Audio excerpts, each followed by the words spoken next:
नमस्कार, स्वागत है आप सभी का द हिस्ट्री यूट्यूब चैनल में और मैं हूं विकास टेकरे।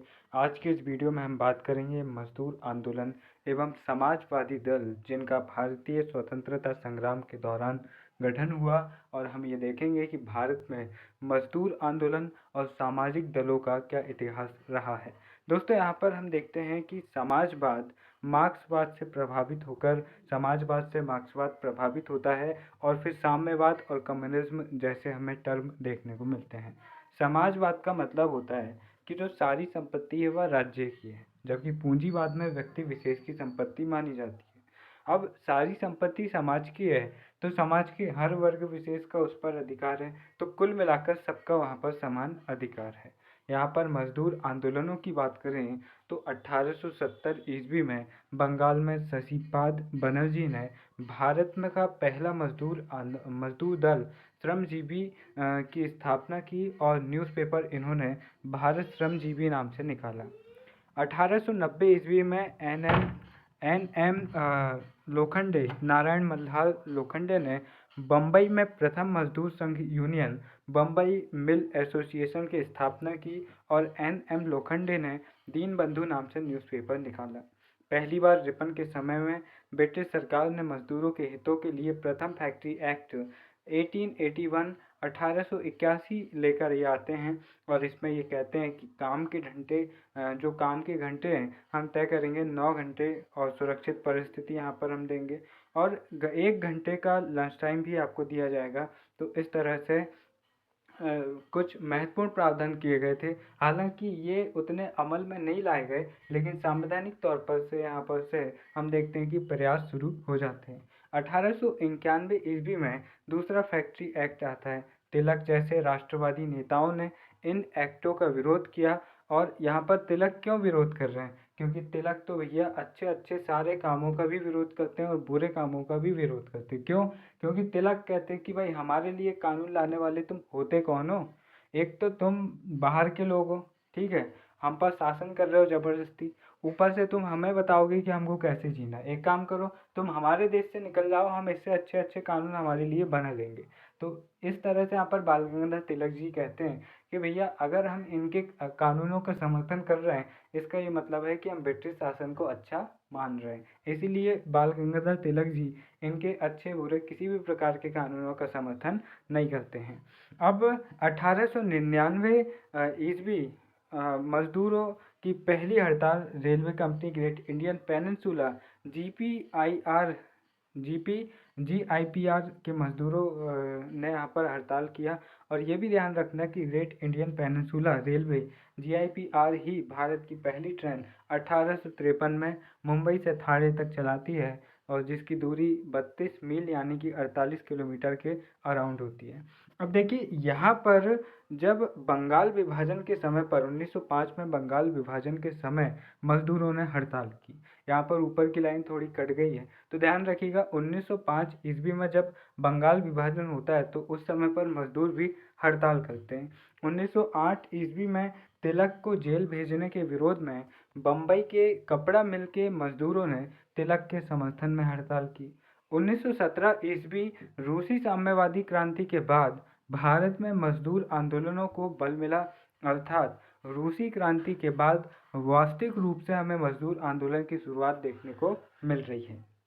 इसी तरह 1918 ईस्वी में मजदूर नेता BP बार्डिया ने मद्रास मजदूर संघ नामक प्रथम आधुनिक मजदूर संघ की स्थापना की, और 1918 ईस्वी में गांधी जी ने भी अहमदाबाद टेक्सटाइल लेबर एसोसिएशन की यहाँ पर स्थापना की। 1920 ईस्वी में हम देखते हैं कि जो NM लोखंडे हैं वो एटक की स्थापना करते हैं। एटक मतलब all India trade union Congress की वह स्थापना करते हैं, और इसका पहला सम्मेलन होता है 31 अक्टूबर 1920 ईस्वी को बम्बई में, और लाला लाजपत राय जी इसका नेतृत्व करते हैं, इसकी अध्यक्षता करते हैं, और उपाध्यक्ष होते हैं जोसेफ बैप्टिस्टा। अब देखिए 1920 ईस्वी में ही साम्यवादी नेता MN रॉय, जो कि मानवेंद्र नाथ रॉय थे, जो भारत में प्रसिद्ध साम्यवादी मार्क्सवादी नेता रहे हैं। अब इनका वास्तविक नाम था नरेंद्र दत्त, भाई बाद में नरेंद्र दत्त भट्टाचार्य, बाद में अपना नाम MN रॉय कर लेते हैं, मानवेंद्र नाथ रॉय। एम.एन. रॉय, अब्दुल जवाहर, त्रिमूल आचार्य, शफीक अहमद ताशकंद सोवियत जाते हैं और ताशकंद में द्वितीय कम्युनिस्ट इंटरनेशनल में भाग लेते हैं। अब शॉर्ट में इस द्वितीय कम्युनिस्ट इंटरनेशनल को क्या कहते हैं? कमिंटर्न कहते हैं। अब एम.एन. रॉय ने कम्युनिस्टों का न्यूज़पेपर बैगनाट चलाया और भारत में कम्युनिस्ट आंदोलन की शुरुआत करने वाले सबसे प्रभावी और महत्वपूर्ण नेताओं में से एक रहते हैं एम.एन. रॉय। अब यहाँ पर ये भी देखिएगा कि एटक के 1929 के नागपुर अधिवेशन में अध्यक्ष होते हैं जवाहरलाल नेहरू जी, और यहाँ पर से एटक दो भागों में बढ़ जाता है। पहला क्रांतिकारी गुट और दूसरा सुधारवादी गुट। एटक का प्रमुख विभाजन एन.एम. जोशी के नेतृत्व में AITUC all India trade union federation AITUF के रूप में होता है और इनका पहला अधिवेशन 1930 में होता है और बीबी गिरी जी इसके अध्यक्ष होते हैं और ये कांग्रेस के ही अंदर यहाँ पर ये कांग्रेस वाला धड़ा ये होता है। अब देखिए 1931 ईस्वी में एक अन्य ट्रेड यूनियन बनता है रेड ट्रेड यूनियन और रेड ट्रेड यूनियन कांग्रेस, और यहाँ पर ये देखिए कि यह 1934 में इसका विलय एटक में हो जाता है। एम.एन. रॉय ने 1941 ईस्वी में एटक से अलग होकर सरकार समर्थक एक अलग मजदूर संगठन बनाया, भारतीय मजदूर परिषद, और यह एटक का दूसरा विभाजन था एटक का। और यहाँ पर जो ये भारतीय मजदूर परिषद बना रहे हैं ये ब्रिटिश सरकार को समर्थन देने के लिए बना रहे हैं। इसका नाम होता है इंडियन फेडरेशन ऑफ लेबर, ठीक है, भारतीय मजदूर परिषद IFL। मई 1947 ईस्वी में सरदार पटेल जी के नेतृत्व में राष्ट्रवादी नेताओं ने इंटक की स्थापना की। ये क्या था? Indian national trade union Congress. और 1 मई 1927 को मजदूरों ने मजदूर दिवस मनाया, और यहाँ पर मजदूर दिवस यहाँ पर होता है वैश्विक स्तर पर, यहाँ मनाया जाता है 1 मई। इसको 1 मई को क्यों मनाया जाता है? अब 1 मई 1861 को अमेरिका में पुलिस और मजदूरों के बीच में गोलीबारी की घटना हुई थी जिसमें कई मजदूर शहीद हो गए थे, तो उनके सम्मान में यहाँ पर 1 मई को मजदूर दिवस मनाया जाता है। 1926 ईस्वी में भारत में पहला ट्रेड यूनियन एक्ट पारित हुआ जिसमें मजदूरों का ट्रेड यूनियन का सदस्य बनने व हड़ताल करने की मान्यता दी गई मजदूरों को। और यहाँ पर लेकिन ये भी ध्यान रखें कि जो मजदूर है उनकी जो राजनीतिक गतिविधियाँ हैं उन पर यहाँ पर सरकार रोक लगाती है कि भैया अगर अपने खुद की मांग को लेकर तुमको करना है कुछ तो तुम कर लो, लेकिन यहाँ पर तुमने अगर स्वतंत्रता संग्राम का यहाँ पर कोई राग अलापा तो फिर तुम यहाँ पर सोच लेना। ऐसा कौन कहती? ब्रिटिश सरकार यहाँ पर इनडायरेक्टली यहाँ पर उनका कहने का मतलब यही होता है। अब इसके बाद देखिए कि 1935 के भारत शासन अधिनियम में सरकार ने मजदूरों को पृथक निर्वाचन में शामिल कर दिया और 1936 ईस्वी में डॉक्टर भीमराव अंबेडकर का संगठन बनता है इंडिपेंडेंट लेबर पार्टी। 1936 में इस अधिनियम के आने के बाद जब यहाँ पर लगता है कि भाई लेबरों को मजदूरों को भी अब पृथक यहाँ पर इन्हें भी अब पृथक निर्वाचन में शामिल किया जाएगा, तो इसका फ़ायदा उठाने के लिए यहाँ पर अंबेडकर जी मजदूरों के हितों के लिए इंडिपेंडेंट लेबर पार्टी गठित करते हैं। भारत में समाजवादी संगठन की अभी हम यहाँ पर से बात कर रहे हैं। अभी हमने मजदूर संगठनों की बात की, एटक हो, इंटफ हो, एटफ हो, फिर बाद में हम देखते हैं कि जो ऑल इंडिया मजदूर संघ यहाँ पर जो बना रहे हैं वो हमने यहाँ पर देखा। तो ये मजदूरों का विकास क्रम भारत में कुछ इस तरह से चला। अब हम भारत में कुछ समाजवादी दलों संगठनों की बात करते हैं और भारत में कम्युनिस्ट का पथ प्रदर्शक या फिर भारत में कम्युनिस्ट का जनक या फिर भारत में कम्युनिस्ट पार्टी का पिता अगर किसी को कहा जाए तो वह है एम.एन. रॉय। ये पहली बार इतने प्रभावशाली तरीके से भारत में समाजवाद का और मार्क्सवाद का यहाँ पर ये प्रसार करने में लगे रहते हैं। अब देखिए 1917 ईस्वी में रूसी क्रांति के बाद भारत में वामपंथी विचारधारा का तेजी से विकास होता है। हम देखते हैं कि 1917 में बोल्शेविक या लेनिन क्रांति हम देखते हैं कहाँ पर? रूस में, और उसके प्रभाव से यहाँ पर जो मार्क्सवाद है जो कम्युनिज्म है वो बहुत ही ज़्यादा बढ़ जाता है। 1920 ईस्वी में एम.एन. रॉय ने ताशकंद में भारतीय कम्युनिस्ट पार्टी की स्थापना की और इनका न्यूज़पेपर इन्होंने वैनगार्ड, प्रथम वामपंथीय न्यूज़पेपर भारत में हमें देखने को मिल रहा है। अब अगले जो और भी न्यूज़पेपर बात करें हम इस तरह के सोशलिस्ट मुद्दों पर, तो यहाँ पर दी सोशलिस्ट श्रीपाद अमृत डांगे जी का, लेबर किसान गजट सिंगार बेलू चिट्टीपाल का, और इंकलाब गुलाम हुसैन जी का, और बंगाली काजी नजरुल इस्लाम जी का, ये यहाँ पर ये कम्युनिस्ट न्यूज़पेपर हैं। अब यहाँ पर हम देखते हैं कि पेशावर षड्यंत्र केस 1922 से 23 सरकार ने पहली बार कम्युनिस्टों पर कार्यवाही करते हुए उन पर मुकदमे चलाए। कहाँ पर? पेशावर षड्यंत्र केस में। फिर कानपुर षड्यंत्र केस 1924 सरकार ने एम.एन. रॉय, सिंगार बेलू चेट्टियार, श्रीपाद अमृत डांगे, मुजफ्फर अहमद, शौकत उस्मानी, नलिन सेनगुप्त, सत्यभक्त, संपूर्णानंद, मणिलाल साहा, रामचरण लाल वर्मा, शमसुद्दीन हसन जैसे साम्यवादी नेताओं पर सरकार विरोधी गतिविधियों में भाग लेने और ब्रिटिश शासन की सत्ता उखाड़ने के आरोप में मुकदमे चलाए। तो यहाँ पर हम देख रहे हैं कि जो ब्रिटेन है वहाँ पर पूंजीवादी अर्थव्यवस्था है, और यहाँ पर किस तरह से यहाँ पर भारत में मार्क्सवादी अर्थव्यवस्था का प्रसार हो रहा है। तो यहाँ पर जो इंग्लैंड है वहाँ पर पूंजीवादी है, और जो यहाँ पर जो रूस वगैरह है यहाँ पर मार्क्सवाद कम्युनिज्म का काफ़ी ज़्यादा प्रभाव है। तो यहाँ पर विचारधारा की लड़ाई वैश्विक है, और यहाँ पर हम देखते हैं कि जो ब्रिटिश सरकार भारत में चल रही है वह उन विचारधाराओं को भी दबाना चाहती है कि जहाँ पर भारत में मार्क्सवाद का प्रसार हो वह उसे रोकना चाहती है। अब कानपुर षड्यंत्र केस कुछ इस तरह से था जहाँ पर इतने प्रसिद्ध नेताओं को 1924 के दौरान गिरफ्तार किया जाता है। तो यहाँ पर गांधी जी का अलग चल रहा है, इनका अलग चल रहा है, और हिंसक क्रांतिकारी जो है शहीद आज़म और चंद्रशेखर आज़ाद जी, उनका अलग चल रहा है। तो लगभग सभी पक्ष मिलकर भारत को कहीं ना कहीं आगे बढ़ाने का, स्वतंत्र कराने का प्रयास यहाँ पर करते नजर आते हैं। इनमें श्रीपाद अमृत डांगे, एस.बी. घाटे, शौकत उस्मानी जैसे भारतीय कम्युनिस्ट नेताओं के साथ साथ 3 ब्रिटिश कम्युनिस्ट नेता फिलिप स्प्रैक्ट, लेस्टर हंचिसन और बेन ब्रैडले जैसे प्रसिद्ध कम्युनिस्ट नेता जो कि ब्रिटिश थे, इन्हें भी यहाँ पर शामिल किया जाता है और इन्हें भी यहाँ पर गिरफ्तार किया जाता है। ये था यहाँ पर इनका जो कांड होता है, इसको मेरठ षड्यंत्र केस कहते हैं, और 1929 में ये होता है आगे चलकर। तो मतलब श्रीपाद अमृत डांगे आगे चलकर भी कुछ यहाँ पर हल्ला करने वाले होते हैं। तो मेरठ षड्यंत्र केस 1929 के 32 अभियुक्तों को बचाने के लिए जवाहरलाल नेहरू जी, एम.सी. छागला जी, कैलाशनाथ काटजू, एम.ए. अंसारी जैसे जो वकील होते हैं प्रसिद्ध इस टाइम के, वो इनके बचाव में पैरवी करते हैं। अब ये देखिए कि 1934 ईस्वी में सरकार ने कम्युनिस्ट पार्टी पर प्रतिबंध लगा दिया, जो 1941 तक रहा। और हम यहाँ पर देखते हैं कि जब 1937 में 9 प्रांतों में 11 प्रांतों में से 9 प्रांतों में जब कांग्रेस की सरकार बनती है, तो यहाँ पर कांग्रेस क्या करती है, सीधे तौर पर भी जहाँ 5 प्रांतों में सीधे तौर पर पूर्ण बहुमत के साथ कांग्रेस की सरकार बन रही है, वहाँ पर वह सभी राजनीतिक दलों पर प्रतिबंध तो हटा देती है, लेकिन वामपंथी दलों पर जैसे कम्युनिस्ट पार्टियां हैं, इन पर वह प्रतिबंध नहीं हटा पाती है। क्यों?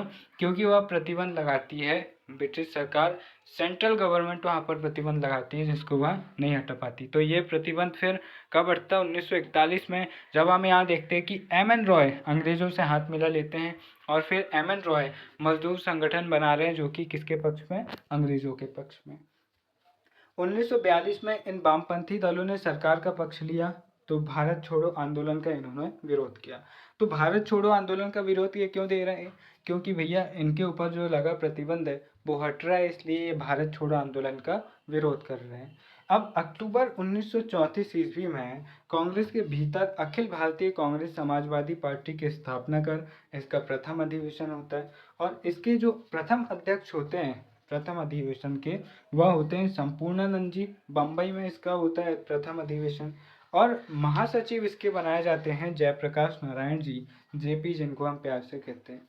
अब इनके अन्य सदस्यों की अगर हम बात करें, इस समाजवादी पार्टी की, भारतीय कांग्रेस समाजवादी पार्टी की, तो इसके अन्य सदस्यों की बात करें तो आचार्य नरेंद्र देव, संपूर्णानंद, जेपी, अच्युत पटवर्धन, मीनू मसानी, राम मनोहर लोहिया भारत के सबसे प्रमुख समाजवादी नेताओं में से माने जाते हैं। और द सोशल कास्ट उनका एक बहुत ही फेमस ग्रंथ भी है राम मनोहर लोहिया जी का। यूसुफ मेहर अली अशोक मेहता, कमला देवी, चट्टोपाध्याय जैसे लोग यहाँ पर शामिल होते हैं। इसको गठन करने का उद्देश्य होता है कि कांग्रेस को समाजवादी विचारधारा की ओर मोड़ना। क्या उद्देश्य होता है? तो यहाँ पर यह कांग्रेस के भीतर ही बन रहा है और इसका उद्देश्य है कि भाई जो कांग्रेस भारत को आज़ाद कर रही है, तो अगर हम अभी कांग्रेस का जो रुख है, नेताओं की जो सोच है, वह समाजवाद की ओर अगर मोड़ दें तो यहाँ पर क्या होगा, स्वतंत्रता के बाद भारत की जो विदेश नीति या फिर भारत की जो नीतियाँ बनेगी वह समाजवाद को ध्यान में रखकर बनेगी। अब यहाँ पर राजनीति, यहाँ पर ये मोड़ना तथा राजनीतिक स्वतंत्रता के साथ साथ आर्थिक समानता भी यहाँ पर प्राप्त करना, ये यहाँ पर इनका उद्देश्य होता है। अब यहाँ राम मनोहर लोहिया जी, इनका जो एक न्यूज़पेपर होता है कांग्रेस सोशलिस्ट करके, यहाँ पर अशोक मेहता भी इनके समाचार पत्र से जुड़े होते हैं। अब देखिए आगे की जयप्रकाश नारायण जी, इनकी एक पुस्तक होती है वाई सोशलिज्म, समाजवादी क्यों। ये एक बहुत ही प्रभावी पुस्तक है, अगर कभी मिले समय तो इसको पढ़िएगा। जयप्रकाश नारायण जी की ये बहुत प्रभावी पुस्तक है वाई सोशलिज्म। दत्त ब्रेडले यहाँ पर थीसिस लिखते हैं 1936 में। साम्यवादी नेता ये होते हैं। रजनी पामदत्त और बेन बेडले जैसे नेता यहाँ पर होते हैं और दत्त जो होते हैं वह ब्रेडले थीसिस लिखते हैं यहाँ पर, ठीक है। अब साम्यवादी दल कमिंटन हम देखते हैं, जो सम्मेलन हो रहा है ताशकंद में, वहाँ से ये प्रेरित होते हैं और 1935 ईस्वी में कम्युनिस्ट इंटरनेशनल सिद्धांत देते हैं, पॉपुलर फ्रंट स्ट्रैटेजी। इस सिद्धांत से प्रेरित होकर दत्त ब्रेडले सिद्धांत आता है। तो मतलब जो कॉमिंगटन हुआ था उस पर ये कर रहे हैं पीएचडी, उस पर ये थीसिस लिख रहे हैं और भारत में साम्राज्यवादी जनता का मोर्चा नाम से यहाँ पर अपना काम कर रहे हैं। साम्राज्यवादी विरोधी जनता का मोर्चा नाम से काम कर रहे हैं और कांग्रेस में दक्षिणपंथी नेताओं का वर्चस्व अधिक है, जिसके चलते सीएसपी कम प्रभावित है। इसलिए साम्यवादी कांग्रेस से जुड़कर सीएसपी का प्रभाव बढ़ाया जाए, जो कांग्रेस सोशलिस्ट पार्टी है उसका प्रभाव बढ़ाया जाए और दक्षिणपंथी नेताओं का प्रभुत्व कम करे। इस तरह की यहाँ पर बात करते हैं। 1948 में सीएसपी का विघटन कर दिया जाता है। सुभाष चंद्र बोस जी 1939 ईस्वी में फॉरवर्ड ब्लॉक की स्थापना करते हैं और मार्क्सवादी विचारधारा से निराश होने पर एम.एन. रॉय ने 1940 ईस्वी में रेडिकल अतिवादी डेमोक्रेटिक पार्टी, अतिवादी लोकतांत्रिक दल की स्थापना की और यहाँ पर फिर हम देखते हैं इनका अगला चरण। फिर साम्यवादी दल की बात करें तो भारतीय कम्युनिस्ट पार्टी और मार्क्सवादी कम्युनिस्ट पार्टी यहाँ पर प्रभावी पार्टियों के रूप में काम करती है। अब कम्युनिस्ट इंटरनेशनल ने द्वितीय विश्व युद्ध को साम्राज्यवादी युद्ध घोषित किया और इसका विरोध किया। 1941 ईस्वी में जर्मनी यानी कि जो हिटलर होता है वह सोवियत रूस पर आक्रमण करता है। कम्युनिस्ट इंटरनेशनल को सेकेंड वर्ल्ड वॉर को 1941 ईस्वी में जनता का युद्ध 1941 ईस्वी में जनता का युद्ध घोषित कर समर्थन यहाँ पर देते हैं ये। अब इस कम्युनिस्ट इंटरनेशनल के प्रभाव में ही भारतीय वामपंथी दलों ने 1942 ईस्वी में भारत छोड़ो आंदोलन का विरोध किया और सेकेंड वर्ल्ड वॉर के समर्थन में ब्रिटिश सरकार का समर्थन किया। ब्रिटिश सरकार का समर्थन देने के कारण 1941 ईस्वी में वामपंथी दलों से प्रतिबंध हट जाता है और मार्च 1946 ईस्वी में कैबिनेट मिशन योजना आती है। इसकी मांग रहती है साम्यवादी दल जो 17 प्रभुत्व संपन्न राज्यों में विभाजित करने की, यहाँ पर साम्यवादी दल मांग करते हैं कि भाई जो पूरा भारत है उसको आप 17 स्टेट्स में बांट दीजिए। अब फरवरी 1946 ईस्वी में नौसैनिक विद्रोह को वामपंथी दलों ने यहाँ पर समर्थन दिया।